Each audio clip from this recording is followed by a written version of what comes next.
So I remember getting up in the morning with my first daughter when she was just a toddler, and that when I would get up and go into her, she would be standing in her crib waiting for me to be there.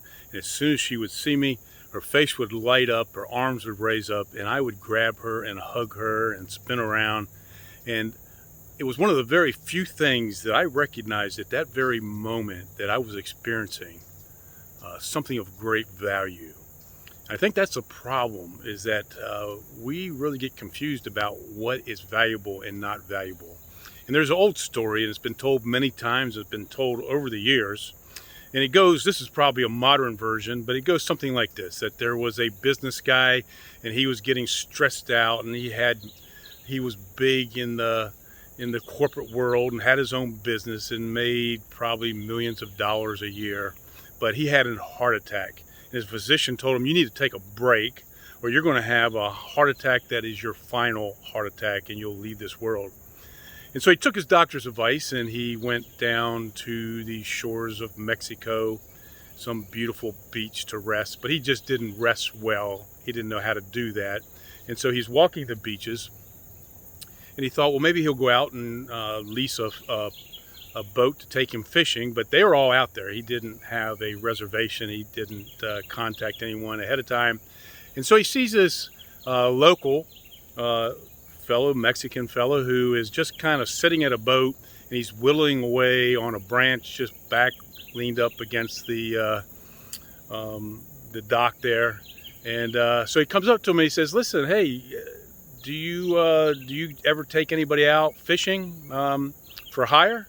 And the guy kind of looked up at him and says, nah, I really don't do that. And he goes, well, do you know of anybody that does that? And the fella says, nah, you really didn't know anybody. And he said, well, look, could I hire you? Do you know anything about the waters here? And he goes, well, sure, I grew up here. I know, I've fished here all my life. He goes, well, would you take me out there? Can I pay you to take you out there? And the guy looked at him and he goes, no, I'm really not that interested. And so the fellow just kept persisting. Well, I'll pay you more money. Maybe that's what you want. And finally, the gentleman said, okay, I'll tell you what, I'll take you out there, but I won't even charge you anything. So he takes this rich fella out there into the water, and they have a go at it. I mean, they're catching fish left and right. And then finally they head in. They've caught the limit of fish that you can catch at that time. And the rich guy says to this fellow with the boat, says, look, dude, I'm going to tell you, that's I need to pay you. I mean, at first I felt good that somehow I conned you into taking me out there, but that was an incredible experience. You're really a nice guy.